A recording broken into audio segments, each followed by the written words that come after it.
Friends, நீ நம்ம என்ன வீடியோ பார்க்க போறோம்னு வந்து பார்த்தீங்கன்னா, நம்ம தமிழ் சினிமாவில் டாப் ஆக்டர்ஸோடைய ஃபர்ஸ்ட் சேலரி என்னன்னு தெரியுமா? வாங்க வீடியோக்குள்ள போகலாம். Rajinikanth first movie Apoorva Raagangal 1975 release ஆகுது. அவருடைய ஃபர்ஸ்ட் சேலரி வந்து பார்த்தீங்கன்னா 5000. கமலஹாசன் சைல்டு ஆர்டிஸ்டாவே அவர் நடிச்சிட்டு இருக்காரு, நம்ம எல்லாருக்கும் தெரியும். அவருடைய ஃபர்ஸ்ட் சேலரி 50 ரூபா.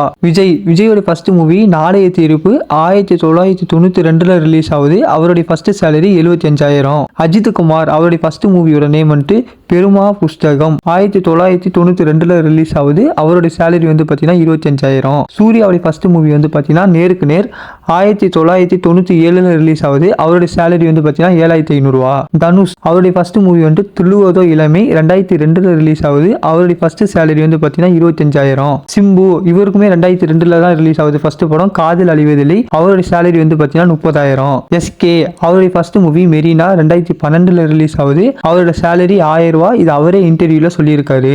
விஷால் ஃபர்ஸ்ட் மூவி செல்லமே 2004 ரிலீஸ் ஆச்சு. அவரோட சேலரி வந்து பார்த்தீங்கன்னா 1 lakh. Jayam Ravi first movie ஜெயம், அதனால தான் அவருக்கு பேரே வந்து பார்த்தா ஜெயம் ரவின்னு வந்துச்சு. ஆனால் இப்போ அவர் பேரை மாற்றிட்டாரு ரவி மோகன்ட்டு. அவருடைய ஃபர்ஸ்ட் சேலரி வந்து பார்த்தீங்கன்னா 25000.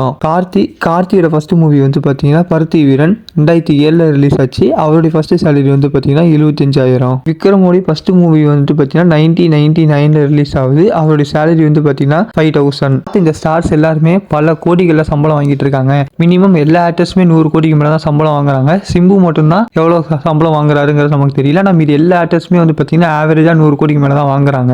ஆனால் அவங்களோட ஸ்டார்டிங் சேலரி வந்து பார்த்தீங்கன்னா 1000ங்களில் தான் இருந்திருக்கு. இந்த வீடியோ உங்களுக்கு பிடிச்சிருந்துச்சுன்னா என் யூடியூப் சேனலை லைக் பண்ணி சப்ஸ்கிரைப் பண்ணி வச்சுக்கோங்க. மறக்காம பெல் பட்டன் கிளிக் பண்ணி வச்சுக்கோங்க. அப்போ தான் நான் போடுற வீடியோஸ்லாம் உங்களுக்கு வந்து பார்த்தீங்கன்னா யூடியூப்ல காட்டும்.